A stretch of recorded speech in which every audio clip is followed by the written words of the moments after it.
எல்லோருக்கும் வணக்கம். ரோக்சன் தொகுதி 1 கேட்டகலிசம் அப்படிங்கிற கதையில் எஞ்சி இருக்கக்கூடிய பகுதிகளை நாம் இங்கே பார்க்க போகிறோம். இதற்கு முன்பாக முதல் 2 பாகங்களை பார்த்துருந்தோம் ஒரு காணொலியாக. அதை பார்க்காதவங்க போய் அதை கண்டு வாருங்கள். அதற்கான தொடுப்பு இந்த காணொலியுடைய விளக்கப்பட்டியில் இருக்குது. சரி, நாம் இப்போ எஞ்சிருக்கக்கூடிய பகுதிகளுக்குள்ளே போவோம். கதை என்ன அப்படிங்கிறத பார்ப்போம் வாங்க.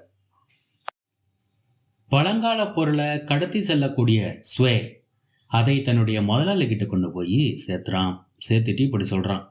ரோக்சன் இறந்து விட்டான் முதலாளி, அவனை போலவே வேஷம் போட்டுக்கிட்டு வந்தவனை இன்னைக்கு நான் எதிர்கொண்டேன் அப்படின்னு சொல்கிறான்.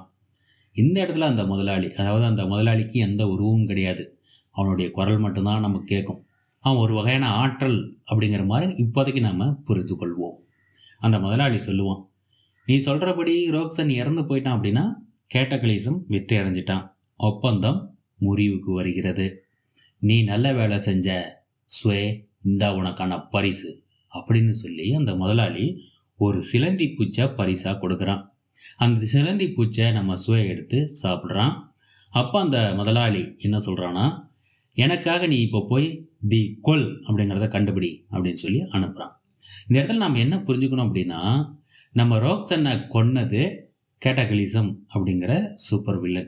அவனுக்கு ஆற்றல் எங்கேருந்து வந்திருக்குது அப்படின்னா ஸ்வேவோடைய முதலாளிகிட்ட இருந்து அப்படிங்கிறத இந்த இடத்துல நாம் புரிஞ்சுக்கிறோம். மறுநாள் காலை நம்ம டிலனும் ஆரியும் இந்த சூப்பர் வில்லன்கள்லாம் கட்டுப்படுத்தி வைக்கக்கூடிய ஒரு பெண்மணி நகரத்தில் இருக்கிறதா ஆரி சொன்னா இல்லையா, அவகிட்ட இந்த பில்லி பிளட் மூனை கொண்டு போகிறாங்க. இந்த பெண்மணி யார் அப்படின்னா ஒரு நகை கடை வச்சிருக்கிறா. இந்த நகை கடையில் எப்பட்றா சூப்பர் வில்லன்களை கட்டுப்படுத்தி வைக்கிறது அப்படிங்கிற ஒரு பெரிய கேள்வியோடு தான் டிலன் உள்ள போகிறான். ஒரு பேர் வந்து டாட்டி. அவள் என்ன பண்ணுறா அப்படின்னா, தாங்கிட்ட இருக்கக்கூடிய ஒரு பெரிய கல்லை வச்சு, அதாவது ஒரு மந்திர கல் மாதிரி இருக்குது, அதை வச்சு இந்த சூப்பர் வில்லன்கள் எல்லாரையும் வந்து பளிங்கு நகையாக மாற்றிடுறா. அதாவது அந்த கிறிஸ்டல் கல் மாதிரி இருக்குது, அதுக்குள்ளே சூப்பர் வில்லன்களை அடைச்சிட்றா. அந்த மாதிரி ஏகப்பட்ட சூப்பர் வில்லன்களை அடைக்கப்பட்ட நகைகள் அந்த இடத்துல இருக்குது. அதுபோலவே இந்த பில்லி பிளட் மூனும் அடைக்கப்படுகிறான். தொடர்ந்து நம்ம டிலன் ரோக்சன் மாறி தன் தந்தையை கொண்டு வந்து யார் அப்படின்னு புலனாய்வு செய்ய தொடங்குறான். அதற்கு உதவியா அவனுடைய உடையில் இருக்கக்கூடிய அவன் தந்தையின் நாமமான மார்க்கஸ் பெல் உதவியும் செய்கிறான். 2 பேரும் சேர்ந்து அந்த கடைசியாக மார்க்கஸ் பெல் சண்டை போட்டு அந்த பழைய கட்டடத்துக்கு வராங்க. அங்கே வந்த உடனே மார்க்கஸ் பெல்லுடைய ஆன்மாவால் சூரிய கல்லில் இருக்கக்கூடிய சில விஷயங்களை நோண்டி பார்க்க முடியும். குறிப்பாக பழைய நினைவா அதில் அந்த சூப்பர் வில்லன் கேட்டகலிசம் இருக்கான் இல்லையா, அவனுடைய உருவத்தை அவங்க பிம்பமாக பார்ப்பாங்க. மேலும் ஒரு விஷயத்தை மார்க்கஸ் பெல் அடையாளப்படுத்தும். அது என்ன அப்படின்னா, அவன் கொல்லப்படும் போது அவனுடைய சூரிய கல்லில் ஆற்றலில் ஏற்ற இறக்கங்கள் ஏற்பட்டு அவனுடைய ஆற்றல் அவனுக்கு எதிராகவே திரும்பியிருக்கும். அதனால தான் கையெறு நிலையில் கொல்லப்பட்டிருப்பான் மார்க்கஸ் பெல். அந்த விஷயமும் இங்கே அடையாளப்படுத்தப்படும். இப்போ நம்ம டிலன் என்ன கேட்பான் அப்படின்னா, உனக்கு யார் மீதாவது சந்தேகம் இருக்கா அப்படின்னு கேட்பான். அதற்கு மார்க்கஸ் பெல் கை காட்டுற ஆள் யாருன்னா நம்ம புரோக், அதாவது மார்க்கஸ் பெல்லுடைய கடைசி மகன். என்னடா நம்ம அப்பனுக்கு பைத்தியத்தையும் பிடிச்சிக்கிச்சா அப்படின்னு தான் டிலன் நினைக்கிறான். ஆனால் ஒரு விஷயத்த இங்கே மார்க்கஸ் பெல் அடையாளப்படுத்துகிறார். கடைசியாக புரோக்கை சந்திக்கும் போது புரோக் தன் தந்தையிடம் இப்படி கேட்டிருக்கான், என்னோட பள்ளிக்கூடத்தில் ஒரு பையன் மோசமான விஷயத்த செஞ்சுட்டான், ஆனால் இது வரைக்கும் அந்த விஷயத்துக்காக பிரச்சனையில் மாட்டலை. ஆனால் அந்த மோசமான விஷயத்த அவனால் சரி பண்ண முடியாது, அவன் சரி பண்ணணும்னு நினைச்சாலும் அது சாத்தியம் இல்லை. அவன் இது வரைக்கும் யாருக்கிட்டையும் சொல்லலை, அவனால் சொல்லவும் முடியாது. இப்போ அவன் என்ன பண்ணணும் அப்படின்னு சொல்லிட்டு தன் தந்தைக்கிட்ட கேட்டிருக்கிறான். அதற்கு அந்த தந்தை அவன் செஞ்ச விஷயம் வந்து அவன் பிரியப்பட்டு செஞ்சானா, உண்மையிலேயே அந்த விஷயத்தை சரி பண்ண முடியாதா அப்படிங்கிற மாதிரிலாம் கேட்குறாரு. அதுக்கு அந்த புரோக் என்ன சொல்லியிருக்கிறான் அப்படின்னா, அவன் அந்த விஷயத்த கோபமாக இருக்கும்போது செஞ்சிட்டான், ஆனால் இப்போ அதுக்காக வருத்தப்படுறான், ஆனால் அதை சரி பண்ண முடியாது அப்படின்னு அந்த பையன் சொல்லியிருக்கு. அப்படின்னா அந்த விஷயத்துக்காக மன்னிப்பு கேட்டு அந்த விஷயத்தை திரும்ப செய்யாமல் பார்த்துக்கணும், மேலும் அந்த விஷயத்துக்காக வருந்தணும் அப்படிங்கிற மாதிரி மார்க்கஸ் பெல் அடையாளப்படுத்தியிருக்கிறார். அப்போ அந்த புரோக் என்ன கேட்டிருக்கிறான் அப்படின்னா, யாராவது அதில் காயப்பட்டிருந்தாலும் இதுதான் பதிலா அப்படின்னு கேட்டிருக்கிறான். அந்த இடத்துல நம்ம மார்க்கஸ் பெல் அங்கேருந்து போகணும் அப்படிங்கிறதுல இருந்ததில் நான் திரும்ப வந்துட்டு இது குறித்து பேசுவோம் அப்படின்னு சொல்லியிருக்கிறான். அதுக்கு அந்த புரோக் என்ன சொல்லியிருக்கிறான் அப்படின்னா, நீ ஒருவேளை திரும்ப வரலன்னா அப்படின்னு கேட்டிருக்கான். இந்த நிகழ்வு தான் மார்க்கஸ் பெல் புரோக்கை சந்தேகப்பட காரணமான நிகழ்வு. இதை தொடர்ந்து நம்ம டிலனும் மார்க்கஸ் பெல்லுடைய ஆன்மாவும் புரோக்கருடைய அறைக்குள்ளே நுழைஞ்சு ஏதாவது தடயம் கிடைக்குமா அப்படின்னு தேடுறாங்க. அதில் அவங்களுக்கு கிடைச்ச தடயம் என்னென்னா சில $1000 ஒரு முகவரியும். அதன் அடிப்படையில் இன்னைக்கு இரவு பொழுதில் இந்த புரோக் யாரையும் சந்திக்க போகிறான் அப்படிங்கிறத தெரிஞ்சுக்கிறாங்க. அதன்படி பொழுது வந்ததும் நம்ம டிலன் ரோக்சன்னா மாறி புரோக் அந்த சந்திக்கு ஏற்படுத்தியிருக்கிற இடத்துக்கு வந்து சேருகிறான். அங்கே புரோக் யாரையும் சந்திச்சுக்கிட்டு இருக்கிறான். ஒருவேளை அது கொலையாளியாக இருக்கலாம் அப்படின்னு நினச்சி நம்ம டிலன் குறுக்க போதுறான். அது யார் அப்படின்னு பார்த்தா அது ஒரு விச் டாக்டர். ஸோ இந்த விச் டாக்டர் என்ன நினைக்கிறான் அப்படின்னா ரோக்சன்னுக்கிட்ட நம்மளை மாட்டி விட தான் இந்த புரோக் நம்மளை இங்கே கூப்பிட்ருக்கான்னு நினச்சி புரோக்கையே தாக்க ஆரம்பிக்கிறான். ஸோ அந்த இடத்துல சண்டையாயிடுது, கடுமையாக சண்டை நடக்குது. இறுதியில் என்ன நடக்குது அப்படின்னா இந்த புரோக் விச் டாக்டரை எதுக்கு கூப்பிட்ருக்கான் அப்படின்னா டெத் சாஜ் அப்படின்னு சொல்லப்படுகிற ஒரு மூலிகைக்காக கூப்பிட்டுருப்பான். இந்த மூலிகை எதுக்கு பயன்படும் அப்படின்னா இறந்து போனவர்களுடைய ஆன்மாவை மீண்டும் வர வைக்கிறதுக்கு பயன்படும். அதாவது புரோக்கோடைய நோக்கம் என்னென்னா இறந்து போன தன்னுடைய தந்தையை இங்கே திரும்ப கொண்டு வரணும் அப்படிங்கிறதான் அவனுடைய நோக்கம். அதுக்காக தான் செயல்பட்டுருக்கிறான். ஸோ இப்படி இருக்கும்போது அவன் எப்படி தன் தந்தையை கொன்றவனா ஆக முடியும்? உண்மையிலேயே புரோக் அன்னைக்கு பேசுனது, அதாவது மார்க்கஸ் பெல்கிட்ட பேசுனது உண்மையிலேயே வேற ஒரு பையன் யாரோ அவருடைய பூனையை பற்ற வச்சுட்டான் நெருப்பு. ஸோ அந்த விஷயத்துக்கு தான் விளக்கம் கேட்டுருக்கிறான் நம்ம புரோக். அதை தான் நம்ம மார்க்கஸ் பெல் தப்பாக புரிஞ்சுக்கிட்டான். மேலும் இந்த இடத்துல நம்ம புரோக் தன் தந்தையின் மீது அதீத மதிப்பு வச்சிருக்கிறாங்கிறதும் ஒரு கதாநாயகனாக பார்க்குறான் அப்படிங்கிறதும் விவரிக்கப்படும். இந்த இடத்துல இந்த புரோக்குக்கு தன் தந்தை இல்லாதது ஒரு ஏக்கத்தை ஏற்படுத்தியிருக்கு அப்படிங்கிறதையும் புரிந்து கொள்ள முடிகிறது. இதனால் டிலன் என்ன சொல்லுவான் அப்படின்னா நீ ஒன்றும் கவலைப்படாத தம்பி, நீ பெரியவன் ஆகிற வரைக்கும் தான் நான் இந்த சூரியக்கல்லை நான் வச்சுட்டு இருப்பேன், அதுக்கப்புறம் நான் உனக்கே தரேன், நீ சூப்பர் ஹீரோவாக ஆகலாம் அப்படிங்கிற மாதிரியெல்லாம் வாக்கு கொடுப்பான்.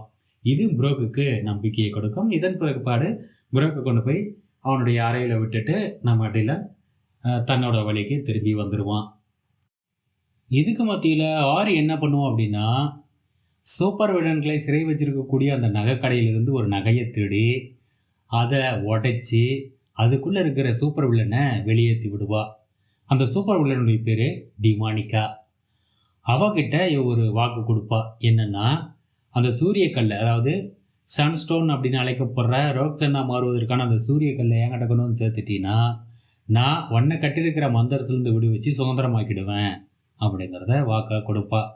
அதனால அந்த டிமானிகா நகரத்துக்குள்ளே இப்போ கட்டவிழ்க்கப்பட்டுட்டா அவளுடைய அடுத்த கட்ட செயல்பாடுக்குள்ளே இறங்க போகிறாள். ஆனால் இந்த உண்மையை அந்த நகைக்கடையை பராமரிக்கக்கூடிய டோட்டி தெரிஞ்சுக்கிறா. இந்த டிமானிகா அப்படிங்கிறவ மனித ஆன்மாக்களை உறிஞ்சி சாப்பிடும் ஒரு சூப்பர் வில்லன். அவள் இப்போ கட்டவிழ்த்து விடப்பட்டிருக்கிறா. இதுக்கு மத்தியில் மார்க்கஸ் பெல்லுடைய ஆன்மா நம்ம டிலனுக்கு பிளாக் ஃபயர் அப்படிங்கிற ஒரு ஆற்றலை வெளிப்படுத்துவதற்கான முறைகளை கற்றுக் கொடுக்க முயற்சி பண்ணும். ஆனால் நம்ம டிலன் அதில் முறையாக கற்றுக்க மாட்டான். ஏன்னா அவன் எல்லாத்துலேயுமே அறக்குறை. இந்த நிலையில் குவான், அதாவது டிலனுடைய அம்மா, மார்க்கஸ் பெல்லுடைய தாக்கம் தன்னுடைய மகனின் வாழ்க்கையில் இருக்கும் போல இருக்குது அப்படிங்கிறத சந்தேகப்பட ஆரம்பிச்சிருப்பாங்க. மேலும் டிலன் வீட்டு பாடங்களை அவனே செய்யாமல் பிற மாணவர்களுடைய வீட்டு பாடங்களை திருடி கொடுக்குறான் அப்படிங்கிறதையும் தெரிஞ்சுக்கிட்டு பள்ளிக்கூடத்தில் போட்டு கொடுத்துருவாங்க. அதனால் பள்ளிக்கூடத்தோட தலைமை என்ன பண்ணும் அப்படின்னா நம்ம டிலனை பள்ளியிலேருந்து 3 வாரங்களுக்கு இடைநீக்கம் பண்ணிடும், அதாவது சஸ்பெண்ட் பண்ணிடும்.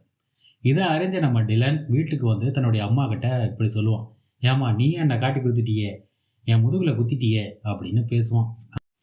அதுக்கு குவான் என்ன சொல்லுவாங்க அப்படின்னா நீ ஏற்கனவே எனக்கு வாக்கு கொடுத்துருக்குற, உன்னுடைய சொந்த வாழ்க்கைக்கு தான் நீ முதலிடம் கொடுப்பேன், சூப்பர் ஹீரோ வாழ்க்கைக்கு 2வது இடம் தான் கொடுப்பேன்னு வாக்கு கொடுத்துருக்குற. ஆனால் நீ அதுக்கு ஏற்ற மாதிரி நடக்கிற மாதிரி தெரில. நீ பெரிய சூப்பர் ஹீரோ தான், ஆனால் அதுக்காக நீ செய்ய விரும்புறதெல்லாம் செய்யலாம்னு நினச்சிக்காத. உன்னோட அப்பா அவனுடைய பாடத்தை முறையாக கற்றுக்கல, அதாவது அவனுடைய வாழ்க்கை பாடத்தை முறையாக கற்றுக்கல. உங்கள் அப்பா என்ன நினைப்பான் அப்படின்னா இந்த நகரத்தையே தான் பாதுகாக்கிறதுனால இந்த மக்கள் எல்லாம் தன்னை கடவுப்பட்டவங்க, அதனால் அவங்கள நான் எப்படி வேணால் நடத்தலாம் அப்படின்னு நினைப்பான். அதுபோல் நீயும் நடந்து கொள்ளக்கூடாது அப்படின்னு எச்சரிப்பாங்க குவான். இந்த விஷயத்தெல்லாம் பெருசாக அக்கறைப்பட மாட்டான் நம்ம டிலன். சரிம்மா அப்படின்னு சொல்லிட்டு அவன் அங்கேருந்து போக முற்படுவான். அப்போ குவான் என்ன பண்ணுவாங்க அப்படின்னா உன்னுடைய சூரிய கல்லை என்கிட்ட கொடு, உன்னுடைய வீட்டு பாடத்தை முடிக்கிற வரைக்கும் அது என்கிட்டே இருக்கட்டும் அப்படின்னு கேட்பாங்க. இந்த விஷயமானது டிலனுக்கு ஆச்சரியமானதாக இருந்தாலும் அவன் தன்னுடைய தாயின் சொல்ல தட்ட முடியாதுங்கிறதுனால அந்த கல்லை கொடுக்க முற்படும் போது அந்த கல் ஒளிர ஆரம்பிக்கும். சரியான நேரத்தில் இந்த கல் ஒளிர்ந்தது, எப்பா பொழைச்சமுடா அப்படின்னு டிலன் நினைக்கிற நேரத்தில் குவான் ஒரு கேள்வி கேட்குறாங்க. உன்னுடைய அப்பா, அதாவது மார்க்கஸ் உயிரோடு தானே இருக்கிறாரு, அப்படின்னு கேட்குறாங்க. அதற்கு நம்ம டிலன் என்ன சொல்கிறோம் அப்படின்னா, அவர் ஒன்றும் உயிரோடு இல்லை, அவர் செத்து தான் போயிட்டார். ஆனால் அவர் இந்த உடையோடைய ஒரு பகுதியாக இருக்கிறார். நாங்கள் 2 பேரும் ஒரு ஒப்பந்தம் போட்டிருக்கிறோம். அவரை கொன்னவரை நான் கண்டுபிடிச்சிட்டா அவர் இந்த சூப்பர் ஹீரோ ஆர்டரில் எனக்கு கொடுத்துட்டு போயிடுறதா சொல்லியிருக்கிறாரு. நீ ஒன்றும் கலவப்படாத, நான் போயிட்டு வந்து, அதாவது இப்போ எதுக்காக இந்த சூரியன் கூப்பிட்டுருக்கோ அந்த விஷயத்த போய் செஞ்சு முடிச்சுட்டு திரும்ப வந்து நாம் இந்த விஷயத்தை குறித்தெல்லாம் பேசிக்கலாம், நான் உன்னை ரொம்பவுமே நேசிக்கிறேம்மா அப்படின்னு சொல்லிட்டு அவன் ரோக்சன்னா மாதிரி நகரத்தில் இருக்கிற அந்த பிரச்சனையை சமாளிக்க போகிறான். இந்த இடத்துல நம்ம டிலன் நகரத்தில் எதிர்கொள்ளக்கூடிய பிரச்சனை யார் அப்படின்னா டிமானிகா. அந்த நகர மக்களுடைய ஆன்மாவை பிடிச்சி குடிக்க ஆரம்பிக்கிறா டிமானிகா. அவளை தடுக்க கடுமையான ஒரு போராட்டத்தை செய்கிறான் நம்ம டிலன் ரோக்சன்னா மாறி. ஆனால் அவனால் சமாளிக்கவே முடியல. இதுக்கு மத்தியில் இந்த டிமானிகாவை வெளியில் விட்டது இந்த ஆரி தான் அப்படின்னு டர்ட்டி ஜூலியட்டுக்கிட்ட சொல்லிடுறா. ஜூலியட் தன்னுடைய மகளான ஆரியை பார்த்து, நீ தான் அவளை வெளியே விட்டியா அப்படின்னு கேள்வி எழுப்புறா. மேலும் புரோக், நீ தான் நம்ம அப்பாவை கொன்னியா அப்படிங்கிற கேள்வியெல்லாம் முன்வைக்கிறான். இந்த இடத்துல ஆரி விளக்கம் கொடுக்குறா. நான் ஒன்று நம்ம அப்பாவை கொல்ல கிடையாது, ரெண்டாவது அந்த டிலன் அந்த சூரிய கல்லுக்கு தகுதியானவன் கிடையாது, நம்ம அப்பா அவனுக்கு அதை கொடுத்துட்டார். உண்மையிலேயே நம்ம அப்பாவை அந்த கல்லிருந்து வெளியேற்ற நினைக்கிறான் அந்த டிலன். அதனால் அந்த சூரிய கல்லை என்னோட கைக்கு கொண்டு வரணும் அப்படிங்கிறதுக்காக தான் டிமானிகாவை மந்திர கட்டுக்கு உட்படுத்தி அனுப்பியிருக்கிறேன். அவள் அந்த டிலனை எந்த அளவுக்கு காயப்படுத்துவா அப்படின்னா அந்த சூரிய கல்லை எடுக்கிற அளவுக்கு தான் காயப்படுத்துவா அப்படின்னு ஆரி சொல்கிறா. இதே நேரம் டிமானிகாவோடு கடுமையாக சண்டை போட்டுட்டு இருக்கக்கூடிய நம்ம டிலன் அவளை சமாளிக்க முடியாமல் அவளை கடைசியாக எப்படியாவது வீழ்த்திடணும் அப்படின்னு சொல்லிட்டு பிளாக் ஃபயர் அப்படிங்கிற தன்னுடைய ஆற்றல் முறையை கையால் முயற்சி பண்ணுறான். ஆனால் அதுலேயும் அவன் வெற்றி அடையாமல் தூக்கி எறியப்படுறான். அவனை எப்படியாவது எழுப்பி சண்டை போட வைக்கணும் அப்படின்னு சொல்லி அவனுடைய உடையில் இருக்கக்கூடிய அவனுடைய தந்தை முயற்சி பண்ணுறாரு. அந்த நேரத்தில் அந்த டிமானிகாவை ஒரு புதிய நபர் வந்து தாக்குறாங்க. அது யார் அப்படின்னா கேட்டக்லிசம், அதாவது மார்க்கஸ் பெல் அப்படிங்கிற நம்ம டிலனுடைய தந்தையை கொன்ற அந்த சூப்பர் வில்லன். இந்த இடத்துல நம்ம மார்க்கஸ் பெல்லுக்கு அதீத பயம் வந்துடுது. அட, டிமானிகா மட்டும்தானே பார்த்தா இப்போ கேட்டக்லிசமும் வந்துட்டானே அப்படின்னு நினச்சி அவன் டிலனை எழுப்ப முயற்சி பண்ணுறான். அந்த இடத்துல அந்த கேட்டக்லிசம் தன்னுடைய முகமூடியை கழட்டிட்டு தான் யார் அப்படின்னு வெளிப்படுத்துகிறான். அது உண்மையிலேயே ஆண் கிடையாது, அது ஒரு பெண்மணி. அது நம்ம டிலனுடைய தாயான குவன். அவ சொல்கிறா, பையா நீ அப்படியே இரு, உனக்கும் எனக்கும் பேச்சு கிடையாது, உனக்கும் அப்பனுக்கும் தான் பேச்சு அப்படின்னு சொல்லும் போது இந்த பகுதி முடிவடையுது. இந்த இடத்துல என்ன விஷயம் அப்படின்னா, குவனும் மார்க்கஸ் பெல்லும் திருமணம் செஞ்சுக்கிட்ட காலத்தில் இந்த குவனுக்கு எப்போவுமே ஒரு வகையான பாதுகாப்பு இல்லாத உணர்வு இருந்திருக்கு. எப்போவும் இந்த மார்க்கஸ் பெல் தன்னை விட்டுட்டு போயிடுவோம் அப்படிங்கிற பயம் இருந்திருக்கு. இந்த நிலையில் தான் டிலன் பிறக்கிறான். இந்த நேரத்தில் இந்த மார்க்கஸ் பெல் அப்பப்போ இவங்க 2 பேரையும் விட்டுட்டு, அதாவது குவனையும் டிலனையும் விட்டுட்டு வெளியில் வேலை அப்படின்னு சொல்லிட்டு போகிறது வழக்கம். அப்படி போயிட்டா ரொம்ப நாள் வெளியிலே இருந்துட்டு திரும்பி வரதை வழக்கமாக கொண்டு இருக்கிறான். இந்த நிலையில் டிலனுக்கு 2 வயது இருக்கும்போது 6 மாத காலம் வெளியில் போயிட்டு திரும்ப வரக்கூடிய இந்த மார்க்கஸ் பெல், இனிமேல் நான் உன்னை காதலிக்கலை, உன்னை விட்டுட்டு போக போகிறேன் அப்படின்னு குவனுக்கிட்ட சொல்கிறான். இந்த விஷயமானது குவனுக்கு அதீத கோபத்தையும் பயத்தையும் ஏற்படுத்துது. அவள் இப்படி நீ சொல்லக்கூடாது அப்படின்னு பேச முற்படுறா. ஆனால் மார்க்கஸ் பெல் அந்த விஷயத்துலேருந்து பின்வாங்கலை. உனக்கு ஒரு மகன் இருக்கிறான், இந்த இடத்துல அவனுக்கு நான் என்ன பதில் சொல்கிறது அப்படின்னு வந்து கேட்குறான். அதுக்கு அவன் நீ என்ன வேணால் சொல்லிட்டு போ அப்படின்னு சொல்லிடுறான். அதனால குவன், நீ இப்போ இந்த வீட்டை விட்டு வெளியே போன அப்படின்னா எந்த காலத்துலேயும் திரும்பி வந்துடாத அப்படின்னு சொல்லி அனுப்பிடுறா. இதன் பிறகு 15 வருடங்கள் கழித்து, அதாவது நம்ம டிலனுக்கு இப்போ 17 வயசு, இந்த காலகட்டத்தில் மார்க்கஸ் பெல் கொல்லப்படுறதுக்கு கொஞ்ச காலத்துக்கு முன்னாடி குவனை சந்திக்கிறதுக்கு மார்க்கஸ் பெல் ரோக்சன்னா மாறி வரான். இந்த இடத்துல நம்ம டிலன் பள்ளிக்கூடம் படித்தாலும் சில அடாவடித்தனங்கள்லாம் பண்ணி ஒரு நல்ல பையன் இல்லை அப்படிங்கிற ஒரு தன்மைக்குள்ளே தான் இருக்கிறான். அவன் நிச்சயம் இப்படியே விட்டால் மோசமான விஷயங்கள்லாம் செய்கிறதுக்கான வாய்ப்புகள்லாம் உண்டு. இந்த சூழ்நிலையில் இங்கே வரக்கூடிய மார்க்கஸ் பெல் குவனுக்கு இப்படி சொல்கிறான், என்னால் உங்களுக்கு உதவ முடியும், குறிப்பாக டிலனோட வாழ்க்கையில் நல்ல ஒரு தாக்கத்தை ஏற்படுத்தக்கூடிய ஒரு ஆண்மகன் இருந்தால் நிச்சயம் அவன் நல்ல மாதிரியாக மாறிடுவான் அப்படின்லாம் சொல்கிறான். அதாவது தன்னை தந்தையாக டிலனுக்கிட்ட அடையாளப்படுத்திக்க இந்த மார்க்கஸ் பெல் விரும்புகிறான் அப்படிங்கிறதான் விஷயமே. ஆனால் அதை குவன் விரும்பலை. ஏன்னா 15 வருஷத்துக்கு முன்னாடி நம்மளை அம்போன்னு விட்டுட்டு போனவன் இன்னைக்கு மகனை திரும்பி வரானே, நாம் ஏற்கனவே சொல்லியிருக்கிறோம் இப்போ போனீன்னா எப்பவும் திரும்பி வராதுன்னு. ஆனால் இப்போ திரும்ப வந்து பேசுகிறானே அப்படிங்கிற ஒரு கோபம் குவானுக்கு இருக்கிறது. அவ இல்லை, உங்களோட உதவி எனக்கு தேவையில்லை அப்படின்னு சொல்கிறா. ஆனால் இந்த மார்க்கஸ் பெல் என்ன சொல்கிறான் அப்படின்னா, இங்கே பார், நீ இவ்வளோ காலம் அவனை வளர்த்துனியே அப்படிங்கிறதுக்கோசரம் மரியாதை கொடுத்து உங்கள்கிட்ட பேசினேன். ஆனால் நான் ஒரு சூப்பர் ஹீரோ. நான் என் மகனை சந்திக்க விரும்பினா எப்போ வேணாலும் சந்திப்பேன். உன்னால் என்ன பண்ணிட முடியும் அப்படின்னு நம்ம குவனுடைய அகந்தையை அவன் சீண்டிடுறான். இதுதான் குவனுக்கு அதீத ஒரு ஆத்திரத்தை உண்டு பண்ணிடுது. அதனால் அவன் என்ன பண்ணுறான் அப்படின்னா, என்கிட்டயே நீ போட்டி போடுறியான்னு சொல்லி நம்ம சுவையோடைய முதலாளியாக இருக்கக்கூடிய அந்த ஆற்றல்கிட்ட போய் உதவி கோருகிறார். அதாவது தான் நேசிக்கிற ஒரு நபரை பாதுகாக்கிறதுக்காக ஒரு நபரை கொள்றதுக்கான ஆற்றல் வேணும் அப்படின்னு போய் கேட்குறா. அந்த நபர் யாருன்னு கேட்கும்போது மார்க்கஸ் பெல் அப்படிங்கிற ரோக்சன் அப்படிங்கிறத நம்ம குவன் அடையாளப்படுத்துகிறா. குறிப்பாக ரோக்சனை இதுவரை நிறைய பேர் கொல்ல முயற்சி பண்ணியிருக்கிறாங்க, ஆனால் யாருக்குமே சாத்தியப்படலை. ஆனால் நம்ம குவன் அவனை கொல்றதில் உறுதியாக இருக்கிறா அப்படின்னு புரிஞ்சுக்கிட்டு இவளுக்கு ஒரு ஆற்றலை கொடுக்குறான் அந்த சுவையோடைய முதலாளி. அந்த ஆற்றலானது நம்ம குவனுக்கு மார்க்கஸ் பெல்லை கொல்லக்கூடிய வல்லமையை கொடுக்கிறது. நான் இதுவரை சொன்ன இந்த விஷயங்கள் எல்லாமே குவன், டெமானிகா, டிலன் இவங்க 3 பேரும் அந்த போராட்டமான சூழலில் சண்டை போட்டுட்டு இருக்காங்க இல்லையா, அதுக்கு மத்தியில் இடையிடையிலேயே வரக்கூடிய காட்சிகள் தான். இந்த இடத்துல நம்ம குவன் மார்க்கஸ் பெல்லை குறை சொல்கிறதும், மார்க்கஸ் பெல் குவனை குறை சொல்கிறதும், இதுக்கு மத்தியில் டிமானிகாவோட இவங்க சண்டை போடுறதும் அப்படிங்கிற மாதிரி தான் காட்சி அமைக்கப்பட்டு சண்டை நடந்துக்கிட்டே வரும். இந்த இடத்துல நம்ம குவனை பொறுத்த வரைக்கும் டிமானிகாவை ரொம்ப மோசமாக வெறுப்பா. ஏன்னா அவர் ரொம்ப காலமாக இருக்கக்கூடியவ. அதாவது அந்த டிமானிகா அப்படிங்கிறவ ஒவ்வொரு முறையும் சிறை வைக்கப்படுறதும், பிறகு அந்த சிறையிலேருந்து அவள் தப்பிச்சு வந்து மக்களுடைய ஆன்மாவை குடிக்கிறதும் இப்படிங்கிறது வழக்கமாக திரும்ப திரும்ப நடந்துக்கிட்டே இருக்குது. எவனுக்காவது உண்மையிலேயே தைரியம் இருந்திருந்தால் அவனை கொன்று இருக்கணும், நானாக இருந்தால் அதான் செஞ்சுருப்பேன் அப்படின்னு சொல்லி ஒரு கட்டத்தில் டிமானிகாவுடைய கழுத்தையே முறிச்சு போட்டுடுறா நாம் குவன். தொடர்ந்து நம்ம குவன் நம்ம டிலனுக்கிட்ட சூரிய கல்லை தன்னிடம் கொடுக்கும்படி கேட்குறா. ஏன் அப்படி கேட்குறா அப்படின்னா, தன் கணவனுடைய தாக்கம் தன் மகனுடைய வாழ்க்கையில் இருக்கக்கூடாது அப்படின்னு அவன் நினைக்கிறா. மேலும் தான் காயப்பட்டது போலவே தன்னுடைய மகனும் காயப்பட்டுறக்கூடாது தன்னுடைய கணவனால் அப்படின்னு அவன் நினைக்கிறா. மேலும் சூப்பர் ஹீரோ ஆகிறதுக்கு நிறைய வழிகள் இருக்குது, சூரிய கல்லை வச்சு மட்டும் தான் சூப்பர் ஹீரோ ஆகணுமா என்ன அப்படிங்கிற ஒரு வாதத்தையும் அவன் முன்வைக்கிறா. ஆனால் டிலனை பொறுத்த வரைக்கும் அவனுக்கு என்ன பண்ணுறதுனே தெரில. அம்மாவுக்கும் அப்பாவுக்கும் மத்தியில் மாற்றிக்கிட்டு அவன் பெரிய குழப்பத்தில் இருக்கிறான். இருந்தாலும் சூரிய கல்லை தன்னுடைய அம்மாவிடம் கொடுக்காம அவங்ககிட்டே தான் வச்சுருக்கான். இந்த நிலையில் குவன் ஒரு முடிவுக்கு வரா. பரவாயில்ல, உங்கள்கிட்ட சண்டை போட்டே அதை நான் அதை பிடுங்கிக்கிறேன், இந்த விஷயத்தினால இந்த ரோக்சன் அப்படிங்கிற விஷயம் முடிவுக்கு வந்தாலும் பரவாயில்ல அப்படின்னு சொல்லி டிலனை தாக்கிறதுக்கான முயற்சியில் ஈடுபடுறா.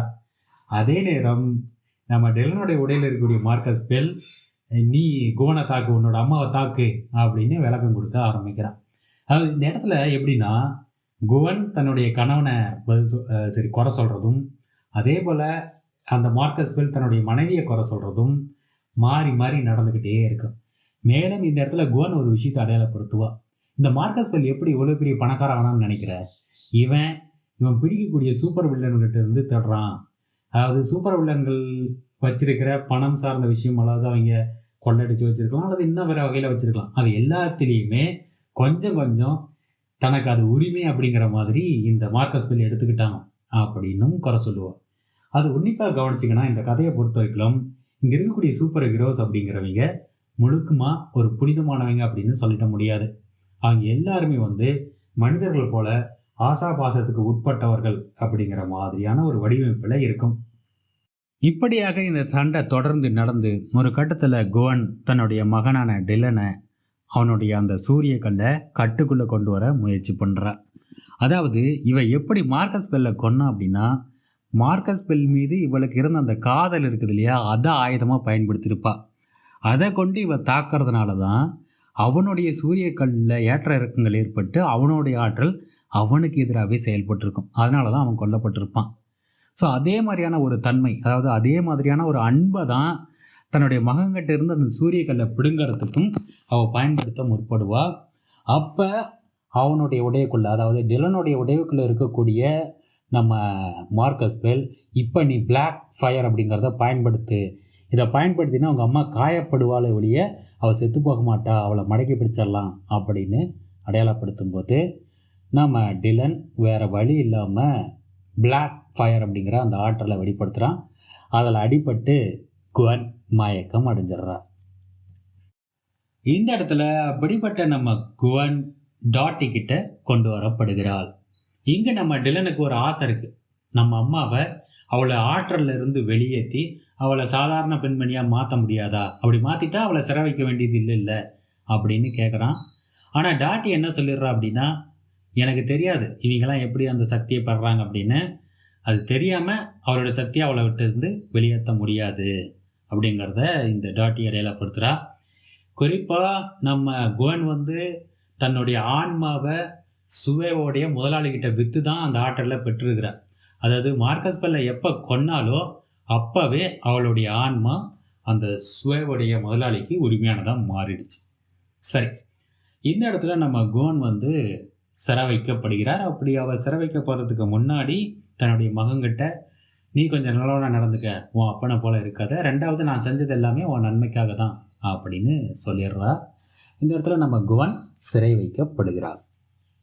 இதை தொடர்ந்து நம்ம டிலன் தன்னுடைய தந்தையான மார்க்கஸ் பெல்லோடைய ஆன்மா கிட்ட, நீ என்னுடைய உடையை விட்டு போ, ஏன்னா நாம் ஒப்பந்தம் போட்டுக்கிட்டோம், உன்னுடைய கொலையாளியை நான் கண்டுபிடிச்சி கொடுத்தா நீ என்னை விட்டுட்டு போகிறதா சொல்லியிருக்கிற, அப்போ விட்டுட்டு போ அப்படின்னு சொல்லி கேட்குறான். ஆனால் மார்க்கஸ் பெல் போகிற ஐடியாவில் இல்லை. அவன் இல்லை, நான் போக மாட்டேன், இன்னும் பெரிய பெரிய பிரச்சனைலாம் வரப்போகுது, அதுக்கெல்லாம் நான் உன்னை தயார் பண்ணணும், என்னோடய உதவி உனக்கு தேவை அப்படின்னு சொல்கிறான்.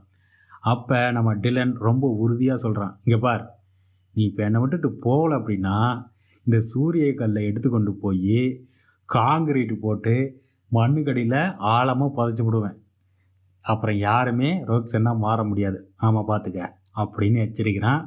அதனால வேறு வழி இல்லாமல் நம்ம மார்க்கஸ் பெல், சரி நான் போகிறேன் அப்படின்னு ஒத்துக்கிட்டு போவது போல் நமக்கு காட்டப்படுகிறது. இதை தொடர்ந்து ஜூலியட் டிலனை பார்க்குறதுக்கு வருகிறாள்.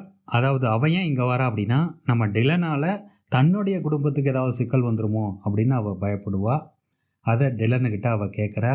அதுக்கு டிலன், ஆரி மீண்டும் என்னோட வழியில் எந்த ஒரு வகையான பெரிய ஆபத்தையும் அனுப்பாத வரை எந்த சிக்கலும் உங்களுக்கு கிடையாது அப்படிங்கிறத உறுதிப்பட சொல்லிடுறான். மேலும் இந்த டிலனுக்கு வயசு 17 தான் ஆகுது. அதனால் அவன் இப்போ வரைக்கும் ஒரு மைனர் மாதிரி தான், அவனுக்கு ஒரு கார்டியன் தேவைப்படுது. இந்த நிலையில் ஜூலியட் என்ன சொல்கிறா அப்படின்னா, நீ ஏன் என் கூட தங்கிக்கூடாது, அதாவது ப்ரோக், ஆரி, ஜூலியட் மற்றும் டில் இவங்கெல்லாம் ஒரே இடத்துல வசிக்கிறதுக்கான ஒரு வாய்ப்பை ஏற்படுத்தி கொடுக்குறா நம்ம ஜூலியட். ஸோ அந்த விஷயத்தை நம்ம டிலன் ஒத்துக்கிறான். அதன் அடிப்படையில் இவங்க 4 பேரும் ஒரே குடும்பமாக அந்த மாளிகையில் வாழ ஆரம்பிக்கிறாங்க. இதுதான் நடக்குது. அடுத்த கட்டமாக நம்ம டிலனுடைய செயல்பாடுகளில் நிறையா மாற்றம் நடந்திருக்கிறத நம்மளால் பார்க்க முடியும். அவன் பெரிய லெவலில் இந்த புள்ளித்தனம் பண்ணுறதுங்கிறதெல்லாம் பண்ண மாட்டான். அப்படி பண்ணுறவங்களையும் தடுக்கிற மாதிரியான விஷயங்கள்லாம் காட்டப்படும். தொடர்ந்து அடுத்த கட்டமாக அவன் அடுத்த முறை ரோக்சன்னாக மாறும் போது தன் அப்பா தன்னுடைய உடையில் இருக்கிறாரா அப்படின்னு சோதனை பண்ணி பார்ப்பான். ஆனால் யாரும் இருக்க மாட்டாங்க. அவன் நம்புவான், நம்ம உடைய விட்டு நம்ம அப்பம் போயிட்டான் அப்படின்னு. இந்த நேரத்தில் இந்த இடத்துல முதல் தொகுதி முடிவடைகிறது. சரி நண்பர்களே, இந்த இடத்துல முதல் தொகுதி முடிவடைகிறதுனால இந்த கதை உங்களுக்கு பிடிச்சிருக்கா அப்படிங்கிறத குறித்து கருத்து பட்டியலில் கருத்தை சொல்லுங்கள். இவனுடைய 2வது தொகுதி, அதாவது டிலன் ரோக்சனுடைய 2வது தொகுதியை நாம் ரொம்ப விரைவிலேயே பார்ப்போம். அதுவரை நன்றி, வணக்கம்.